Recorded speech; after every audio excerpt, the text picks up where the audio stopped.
Greetings once again, Jujutsu Sorcerers. Duuz-Diz-Din back again to curse you with more Jujutsu Kaisen. Previously, we came to the end of Gojo's memories of the downfall of Geto. A year after their disastrous mission, Geto's power had been dwarfed by Gojo as he continued to develop and ascend as a Jujutsu sorcerer. Unfortunately, Geto, everything that's been going on, he suffers. He now questions his role in the Jujutsu world, and after a meeting with Yuki Tsukumo, the future teacher of Todo, this actually would have been by the point where she might have been training him, because she started training him at a young age. She laid out her findings and thoughts to Geto, that ultimately, the whole reason why curses exist and why the Jujutsu world exists as it is because of curses that are born from people. But whereas Yuki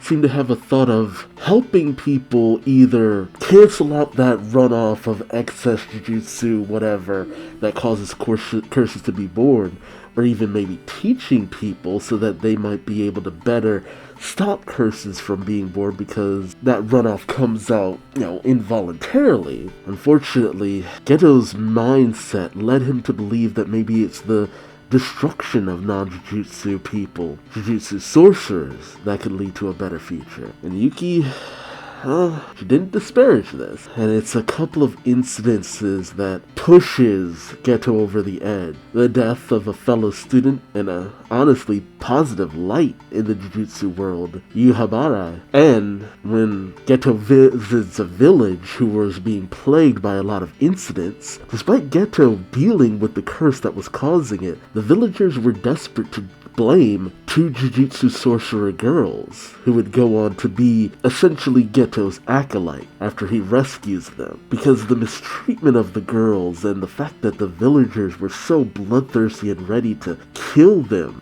sent Geto over the edge. He murdered a town of 112 people and was branded curse user to be put down. And it was during Geto's final meeting with Gojo before they met back up again in Jujutsu Kaisen 0 that Geto made his intentions known, that he would do his best to wipe out humanity, and he had the resolve to do it, even killing his own parents, who were non-Jujutsu sorcerers. And we know that Gojo couldn't pull the trigger in that moment, but he would in the future. It was later that Gojo met with a young Megumi, telling him what he could about Megumi's dad, but Megumi also didn't want to hear all the details and all that, not caring about the parents who left him and his sister behind. And we saw how Geto ended up in the position where we saw him at the beginning of Jujutsu Kaisen 0, taking over this big religious group. The same religious group to an extent that pretty much put him down this path. Now my question is, has Geto become a curse himself, not just a curse user, much like Sukuna? Whereas Gojo thought he had finally had to put down his friend, was Geto's hate something that consumed him so fully he just couldn't die? That kind of seems like the perspective that we're supposed to have. In the past, Geto was a force for good. He had very solid morals that it seemed like Gojo would be the one to become a villain. But with everything that had gone on, Geto turned away from the light and decided to become a force of destruction. In Jujutsu Kaisen 0, he put his plans into action, looking for the power that would be needed to wipe out humanity, only for him to be terribly, terribly wrong, and the power that he sought was a part of Gojo's own family, distantly related, of course. And now, during the present-day arcs of Season 1 of Jujutsu Kaisen, Geto has come back, now working with curses, probably still in an effort to wipe out humanity. At one point, it seemed as though he valued Jujutsu sorcerers, especially the more powerful one, but it seems as though he's turned away from that in its entirety, now choosing curses to be the dominant species on the planet. And with this arc being called the Shibuya Incident, we know that this is where they implement their plan to seal away Gojo and to probably kill untold scores of humans. Our heroes don't know what's coming, and I fear for the future. So join me as I find out what happens next, won't you? I think I'll go see a movie. What about you, Kizaki? Still early. I'll go shopping or something. You all have so much energy. I'm going home then. Feels like a hot minute since I've seen these guys.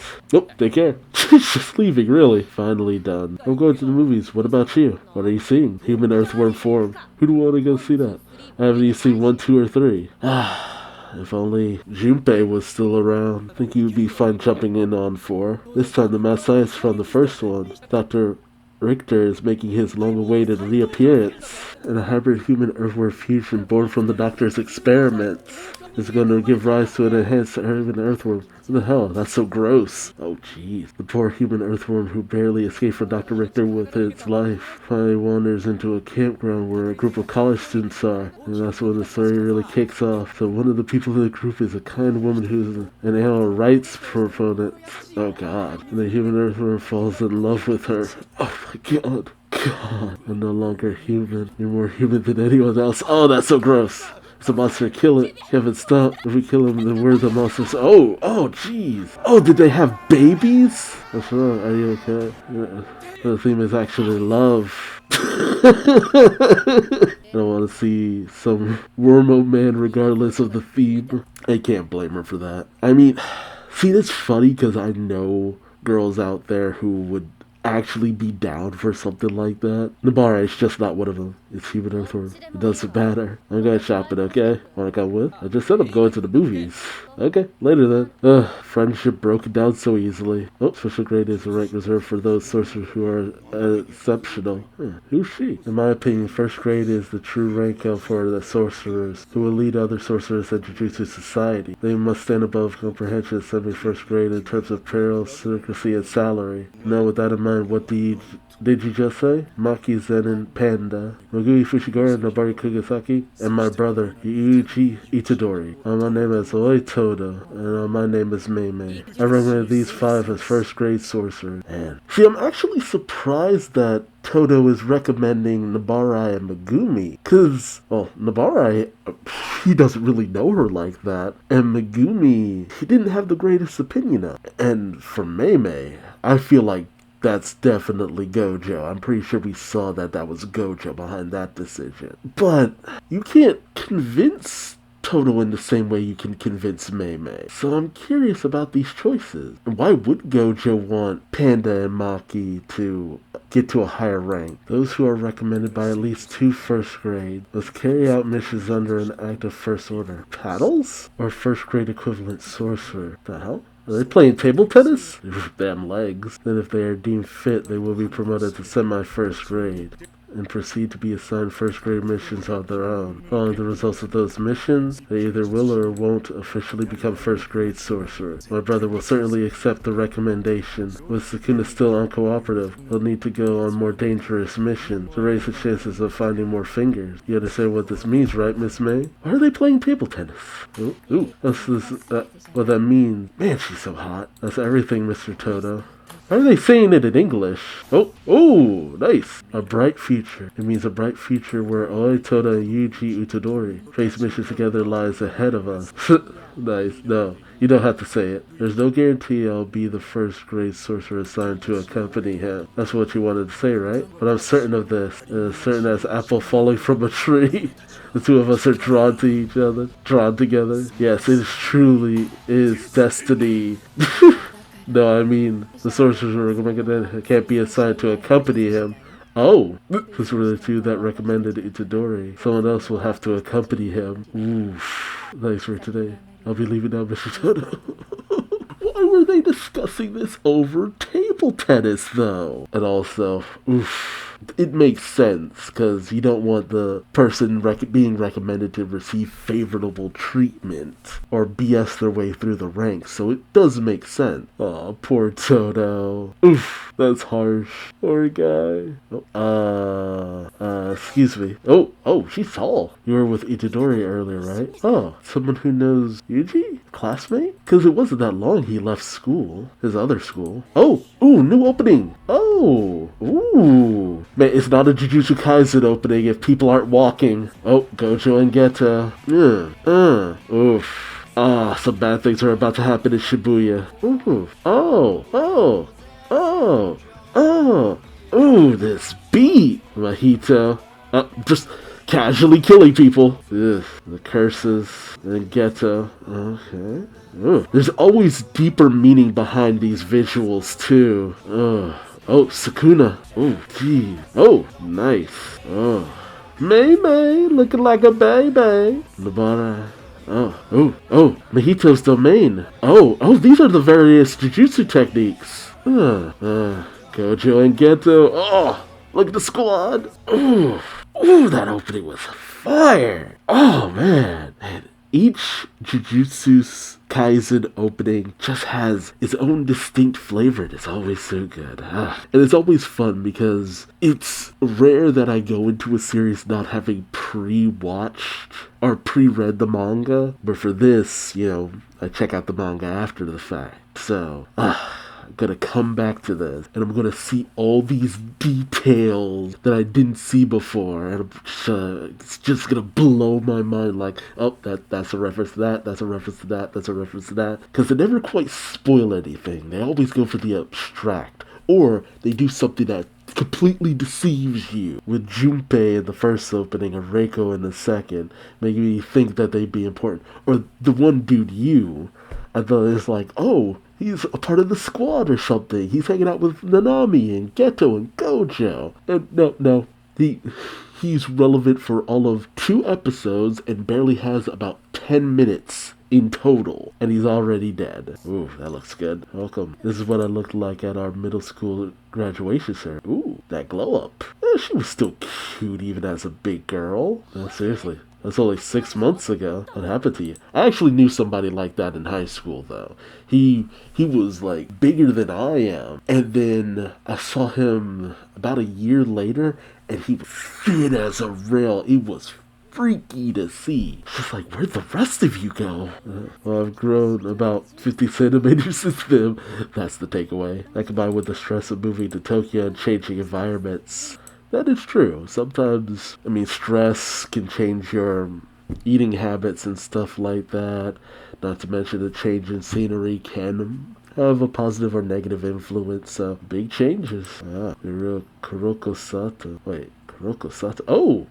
Man, Yuji looking good. Man, Yuji has such a good style. That's Itadori. On graduation day, I worked up the courage to ask him for a photo with him. I actually wanted to ask him for his phone number, but it was already decided that we would be moving to Tokyo. So when I saw Itadori earlier, I thought maybe with how I look now, I might... No.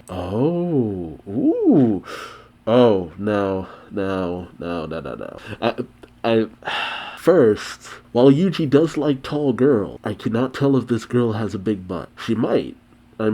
He says Jennifer Lawrence, and I'll be honest, Jennifer Lawrence, I didn't think she was that tall, nor do I think she has that big of a butt. She's got like an inch on me, and I don't think I'm that tall. But more importantly, you and Yuji go out, she dies. So, no. You're a sweet girl, and with any luck, you stay as far away from what's about to happen as possible. Hey, Yoko, you mean it's like that, right? Yes, it's like that.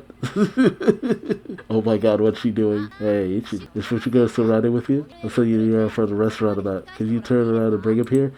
Wait, how long ago was that? Jeez. Thanks, see you soon. So we know, someone who knows Itadori well is on his way here right now. I'll talk to him about it first. If you're also interested in Itadori... No. Damn, so flat out. Even if hell froze over and danced the lambada. Why the lambada? No.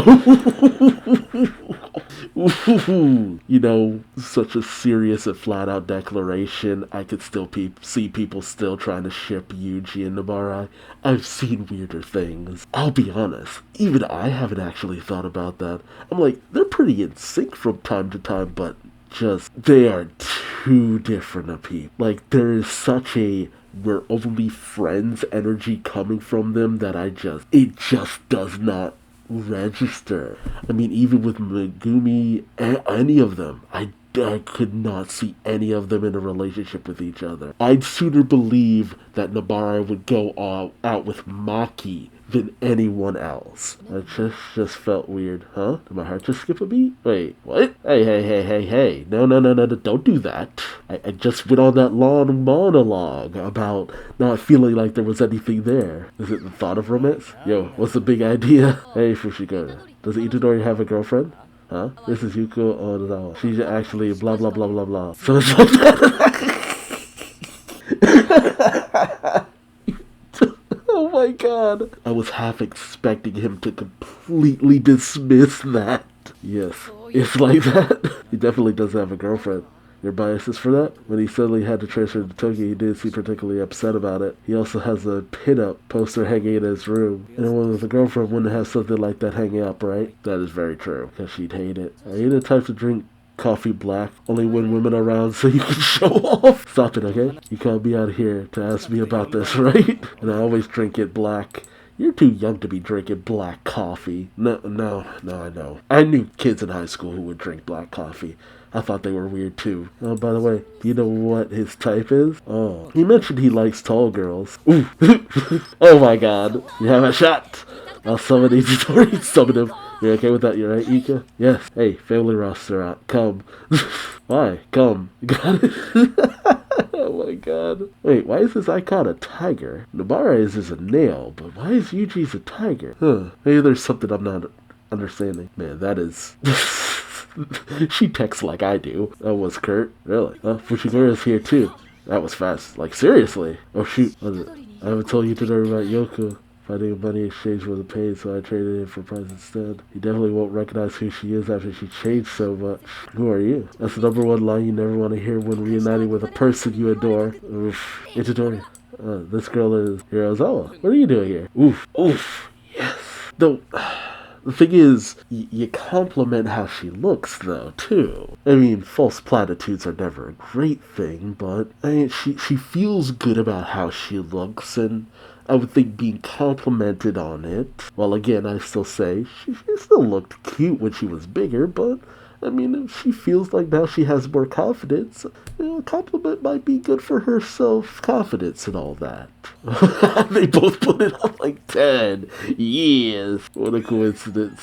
Okay, which girl in our class do you like, Itadori? Oh, man, you really don't see a lot of big girl in anime. Unless they're the butt of a joke because they eat a lot. None of them, really. If you had to pick, then Ozawa. No way, man, she's fat. Oof, I guess. But the way she eats and her handwriting and stuff are really pretty. Aw, he thinks her handwriting is cute. Aw. It's actually really sweet. She actually kind of makes me think of a girl I used to know. Don't you agree it's hard to eat fish? Immediately go into a different direction. I thought you said you like tall girls with big butt. That's its own thing. Yeah, true. It's like, if you had to pick someone like in your general vicinity, that's one thing. But, like, in general, what you generally go for. I guess it actually shows that Yuji goes for more than just looks. He's a good guy. It's easy for girls to get fat. I started off fat. Oh, but even I don't have interest in choosing someone who won't choose me. What an interesting detour. But it does go to show the genuine nature of Yuji. Itadori was looking at a side of me I wasn't aware of. I hated all the other boys other than Itadori, but maybe with how I look now, I might. I'm living by the same standards as people I hate. That's true. See, that's...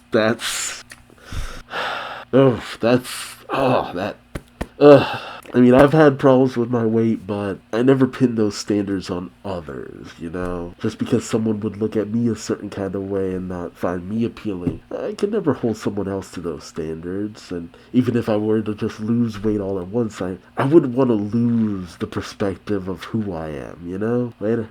See you tomorrow. Later. See you later. Did she not say anything? Oh. I mean, it's like I said, it's for the best, but... That's a little heartbreaking, though. Damn it, you know what? I swear to God, I'm gonna be mad now if the series doesn't end with maybe them going on a date. I'm invested in this now because I feel bad. It's very romantic. Was that really okay? They could have at least exchanged numbers. She exchanged hers with me. So yeah, it'll be fine. More importantly, Fushiguro, I finally realized my own feelings. I thought that Itadori might land a girlfriend before I get a boyfriend pisses me off. Yeah, that sounds about right. That's, sorry for the wait. Walk behind me. Huh? What's this? What are you talking about? Here. Oh, thanks. Here. Huh? What's this? Oh, you're at it. Here.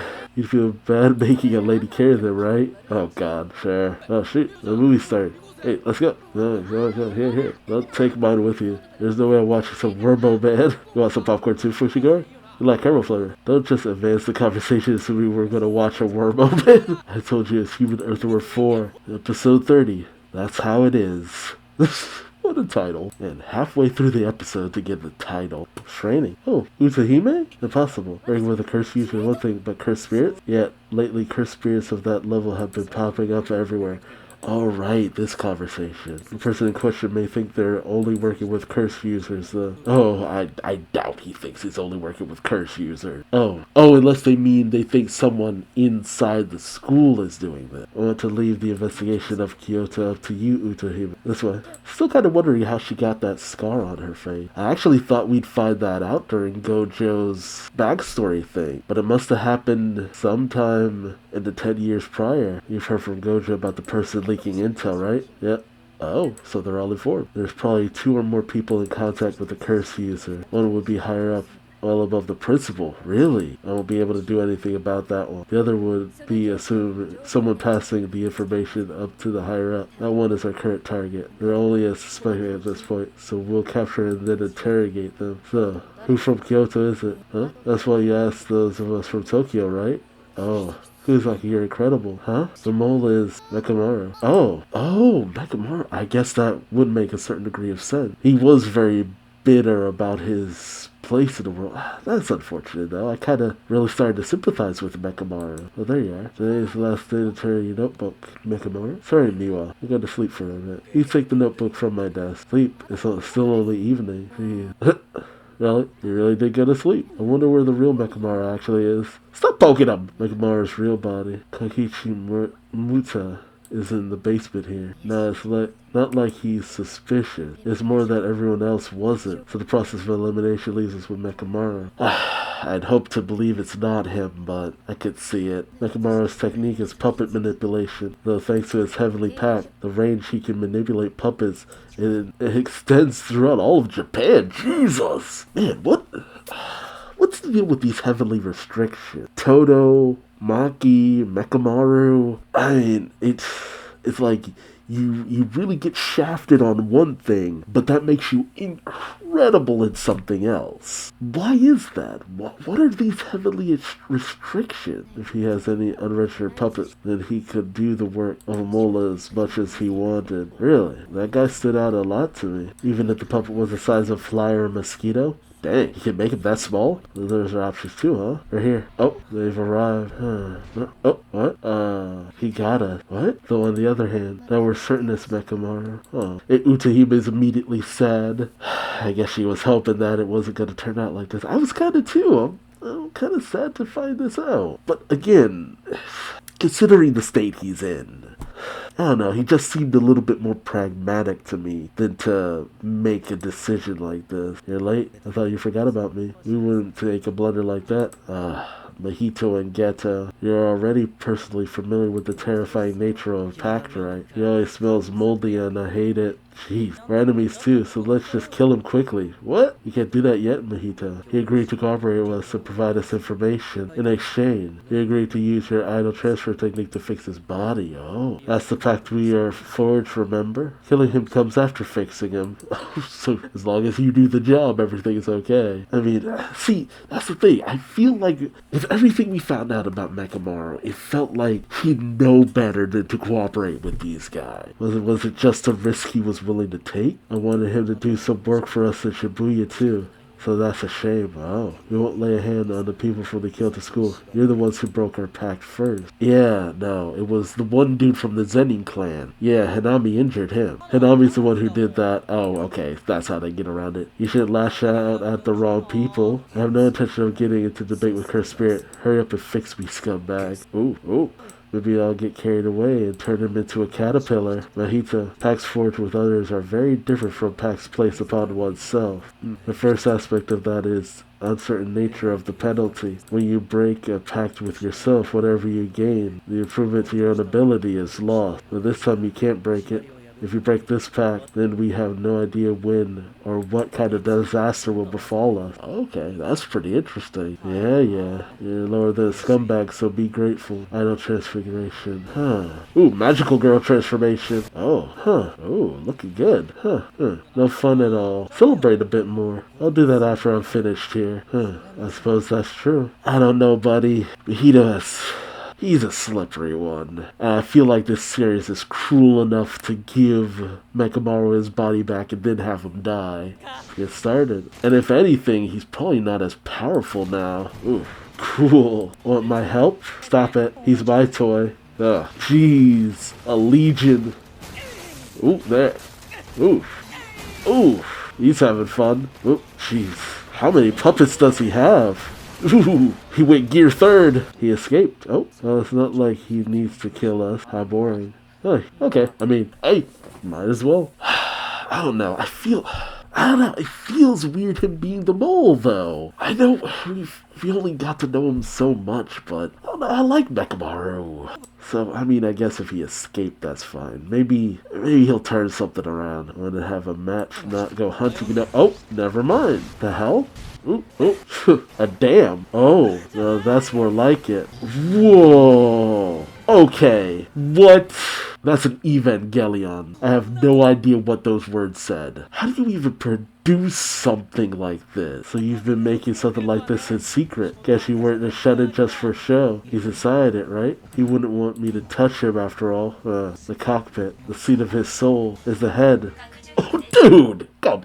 Bruh. Really? Really? I mean, I shouldn't complain too much because I do love mech anime, but man, this is some Evangelion bullshit. Expansion rate normal. Perception feedback severed. They lowered the veil. Must be Geto. It's not just attempting to trap me inside. It's cutting off signal too. This won't be easy, as it was for Satoru Gojo. That's right, my victory condition is Satoru Gojo. Oh. I have to use any means necessary to get in contact with Satoru Gojo. Okay, so that's it. He wants to hold out until he can get Gojo to come. He could supply information. Tell him about the Shibuya plot. Then I have him protect me. Alright, even if I want to focus on Geto, the one who lowered this veil. Mahito is too dangerous to ignore. Yeah, I'll have to exercise him first. Go ahead. Don't mind me. Jeez. I'm still at a disadvantage, but I have a chance to win. Whoa, you've been watching all of this? How? Does he actually have mosquito puppets? I've seen it all. I have all the time I was bound. 17 years? That's what that is, right? Because he should be around 17. That's time. I can't believe that be like hours. All the cursed energy I gained from that time. I won't hold anything back. Aww. He's thinking of Miwa? Did he have a crush on Miwa? Yeah, 17 years, one more 29 days. Oh. Charge, 1 year. Jeez. Burn him, Mechamaru. Ultra Cannon. Oh. Jeez, this gives me G Gundam vibes. Ooh, the ending. Oh, man. I hope Gojo shows up, but feels like every time we get close to working things out, I don't know, Geto feels too confident. Like, I guess something about Gojo almost killing him. It's like he got more intelligent. I mean, he was always intelligent. The bar is tired. Oh my god. And Yuji, so full of energy. Aw, just scenes all over Tokyo. Or is it Shibuya? Is it Shibuya? Nope, I'm about to show my ignorance. Never mind. Aw, that's cute. Yeah, this feels like Shibuya. I think we saw the statue of the dog. Ugh. The endings always have this pure vibe to them. Yep, wait, I thought it was the 108 building. 109? I can never remember what it is. I decided I would never tell anyone about the things I truly want to keep secret. When I wrote out what type of boy I liked in my profile during elementary school and had everyone find out. Next episode, evening festival. What did he write down? Mitamaya. He does seem like he'd be fast. What? Mitamaya. Ooh, that is a deep cut that I do not understand. I don't know. This series always goes for the cruelest option, and the cruelest option would be that if they just go on thinking that Mechamaru betrayed them. Damn it. I mean, come on, man. He had to have some kind of backup plan. You can't tell me he got in bed with these guys, figuratively, and didn't have some kind of plan. Sucks that the veil came down. If that cuts off all signal, and the Mechamaru in Kyoto wouldn't be anywhere near Gojo. Frick. I don't know. I'm worried. I mean, he betrayed them, but I want to say nobody died during that whole festival thing, but no, people died when Mahito went in to steal those death paintings. Oof. That's a hard one. That's a hard one. I don't know. I really sympathize with Mechamaru. He became friends with Panda. I don't know. Let me know your thoughts in the comment section below. Did you think Mechamaru would be a traitor of all things? I don't know. I don't like it. I don't like it. But let me know your thoughts in the comment section below. Like, comment, subscribe if you enjoyed the ride. And until next time, I've been Duuz-Diz-Din. Thanks for watching, and I'll see you later. Take care. Bye-bye.